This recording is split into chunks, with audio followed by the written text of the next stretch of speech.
Hello and welcome back. हम gamma functions के बारे में डिस्कस कर रहे थे एंड इस वीडियो में हम प्रूव करेंगे कि जो गामा 1/2 है उसकी वैल्यू रूट पाई होती है। काफ़ी इंपॉर्टेंट वैल्यू है ये, काफ़ी बार हमें इस वैल्यू को सब्स्टिट्यूट करना पड़ता है अपने आंसर्स को निकालने के लिए। इसका जो डेरिवेशन है वो भी उतना ही इम्पॉर्टेंट है।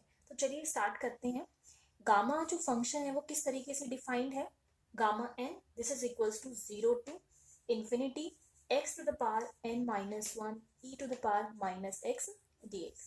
मैं आपको फर्स्ट लेक्चर में बता चुकी हूँ कि जो गामा एन है आपका फंक्शन वो इस तरीके से डिफाइंड है। तो यहाँ पर जस्ट हमें थोड़ा बहुत सब्स्टिट्यूशन एंड मैनिपुलेशन करना है इसकी वैल्यू को फाइंड करने के लिए। तो मैंने क्या किया, लेट जो x to the power n है इसमें, not n-1, x to the power n है उसको मैंने y सब्स्टिट्यूट कर दिया। इफ मैं इसको y सब्स्टिट्यूट करती हूँ, उसका डिफरेंशिएट करेंगे तो यहाँ से मुझे क्या वैल्यू मिलेगी, n x to the power n-1, x का डिफरेंशिएट करेंगे तो dx and this is equals to dy। x n-1 dx is equals to dy by n। तो यहाँ से इसकी वैल्यू हमने निकाल दी।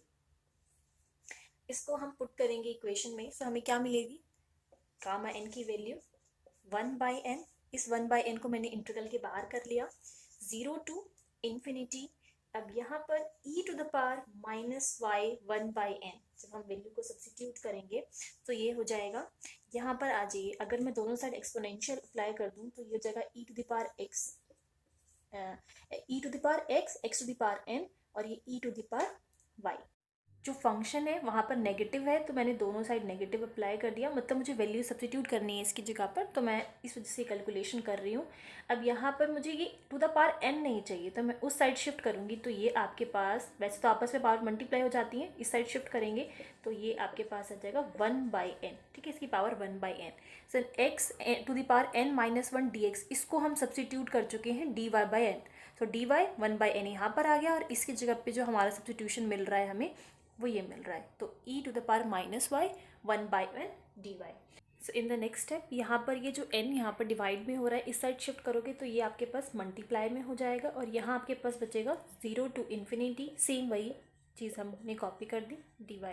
अब हमें जो वैल्यू निकालनी है गामा 1/2 की, तो n की वैल्यू यहाँ पर क्या होनी चाहिए, π/2 होनी चाहिए। तो यहाँ पर हमने n की वैल्यू π/2 सब्स्टिट्यूट कर दी, सॉरी 1/2 सब्स्टिट्यूट कर दी। So 1/2 gamma 1/2 and this is equals to 0 to infinity e to the power y। तो यहाँ पर हम सब्स्टिट्यूट करेंगे 1/n, तो ये 2 जो है ऊपर चला जाएगा और ये हो जाएगा स्क्वायर एंड dy। ओके, हम चाहें तो इस 2 को यहाँ पर भी शिफ्ट करके लिख सकते हैं। तो हमने इस 1/2 को यहाँ पे शिफ्ट किया तो ये आ जाएगा 2। जैसे कि इक्वेशन हमने y की फॉर्म में लिखी हुई है, ये सेम इक्वेशन अगर हमारे पास x की फॉर्म में होगी तो कैसी होगी, जहाँ जहाँ x y है वहाँ वहाँ हम x रख देंगे। ठीक है, ये दो इक्वेशंस हो गई। इसको हमने इक्वेशन नंबर 1 मान लिया, इक्वेशन नंबर 2 मान लिया। दोनों एग्जैक्टली सेम इक्वेशंस हैं, बट जो वेरिएबल है वो यहाँ पर y है, dx की फॉर्म में है, dy की रिस्पेक्ट में यहाँ पर इंटीग्रेशन है। यहाँ पर ये दोनों इक्वेशन एग्जैक्टली सेम है, जस्ट वेरिएबल हमने यहाँ पर चेंज किया है। नेक्स्ट स्टेप में हम इक्वेशन नंबर 1 और इक्वेशन नंबर 2 को मल्टीप्लाई कर देंगे, equation number 1 and equation number 2। So left hand side हमारे पास गामा 1/2 था, सो गामा 1/2 का स्क्वायर हो जाएगा बिकॉज हमने मल्टीप्लाई कर दिया है। तो 2 इंटू 2 था हमारे पास, वो 4 हो जाएगा। ये हो जाएगा 0 to इन्फिनिटी, 1 की लिमिट, और y या x की लिमिट, और ये आपकी y की लिमिट। और जो आपके पास एक्सपोनेंशियल था, एक था x² माइनस x², पावर की बात कर रही हूँ मैं, और माइनस का y²। तो मैंने यहाँ पर नेगेटिव कॉमन लिया और ये x² प्लस y² हो जाएगा। ठीक है, इंटीग्रल आपका एक बार x के रिस्पेक्ट में है और एक बार y के रिस्पेक्ट में है। तो यहाँ पर अब मैं x² प्लस y² की वैल्यू को r² सब्स्टिट्यूट करना चाहती हूँ।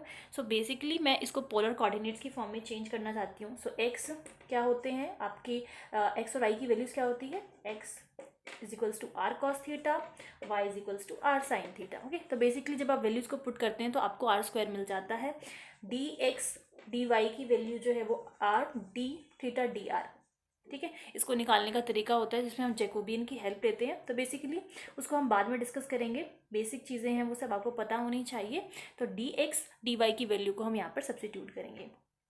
ये जो इंटीग्रल था वो हम पोलर कोऑर्डिनेट्स में चेंज कर रहे हैं, तो इसकी जो लिमिट्स हैं वो भी आपस में चेंज हो जाएंगी। तो लिमिट्स को किस तरीके से आपको चेंज करना है, ये हम ले लेते हैं। हमारा प्लेन है, जो x की लिमिट है वो आपकी 0 टू इन्फिनिटी, y की लिमिट भी 0 टू इन्फिनिटी कहीं पर जा रही है। तो सबसे पहले हम थीटा की लिमिट देखेंगे और फिर रेडियस की लिमिट देखेंगे।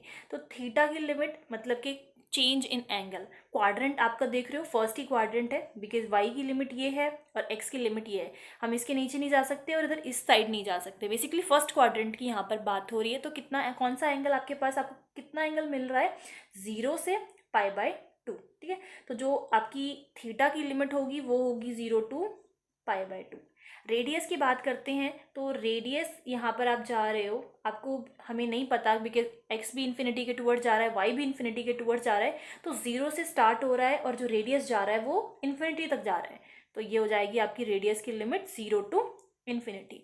तो नेक्स्ट स्टेप में इन वैल्यूज़ को हम सब्सिट्यूट करेंगे, लिमिट्स को चेंज कर दिया है और जो सब्सिट्यूशन यहाँ पर हमने रखा है उसकी जगह x² + y² की जगह हम r² रखेंगे, dx dy की जगह हम r dθ dr रखेंगे।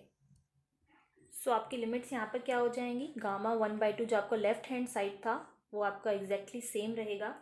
ये हो जाएगा 4 एज इट इज़, लिमिट आपकी 0 to π/2, next 0 to infinity, and dx dy में आपके पास r है तो मैंने यहाँ पे एक r लिख लिया, e⁻, माइनस सब्सटीट्यूशन कर देंगे वहाँ पर r², देन यहाँ पर dθ dr and dθ। Okay, limits change करने के बाद यहाँ पर ये आ रहा है। सो एक सब्सटीट्यूशन और करते हैं, हम r² को p के इक्वल रखते हैं सो दैट हमारा जो मतलब इंटीग्रल है वो थोड़ा और इजी हो जाए। तो यहाँ पर ये हमें मिलेगा 2r dr = dp and r dr की वैल्यू यहाँ से हम निकाल सकते हैं dp/2। ओके, सो जो नेक्स्ट स्टेप यहाँ पर होगा 4 0 टू π/2 0 टू इन्फिनिटी, e⁻p हो जाएगा, इसको हमने सब्सटीट्यूट कर दिया था, r dr की value dp/2 and dθ as it is. इस 2 को हम बाहर शिफ्ट करेंगे तो ये 2 यहाँ से हट जाएगा और यहाँ पर ये हो जाएगा हमारे पास 2।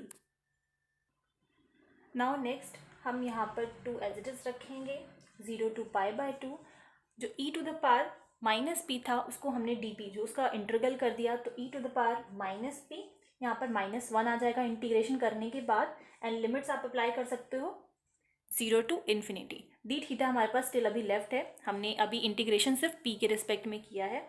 ये आपके पास आ जाएगा 0 टू π/2, अपर लिमिट पुट करोगे तो -∞, लोअर लिमिट पुट करोगे तो ये आ जाएगा -1 एंड dθ।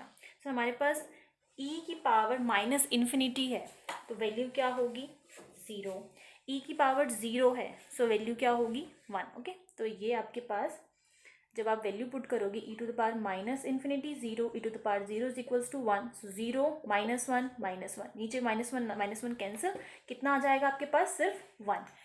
सो 2 0 टू π/2 यहाँ पर आ जाएगा dθ। तो इसका आप जब इंटीग्रेशन करोगे आपको मिलेगा थीटा, लिमिट्स अप्लाई कर दोगे तो π/2 and 0, upper limit minus lower limit, π/2 minus का 0, सो ये हो जाएगा 2 से 2 कैंसिल, आपके पास सिर्फ यहाँ पर पाई बचा। जो लेफ्ट हैंड साइड था वो आपका क्या था, गामा 1/2 उसका होल स्क्वायर था। जब स्क्वायर को आप इस साइड शिफ्ट करोगे तो आपके पास गामा 1/2 की वैल्यू आ जाएगी √π। ओके, सो जो हमारी लिमिट्स थी बेसिकली वो फर्स्ट क्वाड्रेंट में थी, पॉजिटिव में थी, तो आपका जो आंसर है गामा 1/2 का वो √π आएगा। सो ये बहुत ही ज़्यादा इम्पॉर्टेंट वैल्यू है, और जब भी हम गामा से रिलेटेड कोई भी एग्जाम्पल सॉल्व करते हैं तो ये वैल्यू हम सब्स्टिट्यूट कर सकते हैं और इससे हमें ईजिली आंसर मिल जाता है। तो आई होप ये डेरिवेशन आपको अच्छे से समझ में आ गई है, बट इफ़ कोई प्रॉब्लम है तो आप लोग मुझसे कमेंट सेक्शन में पूछ सकते हैं। And thank you for listening.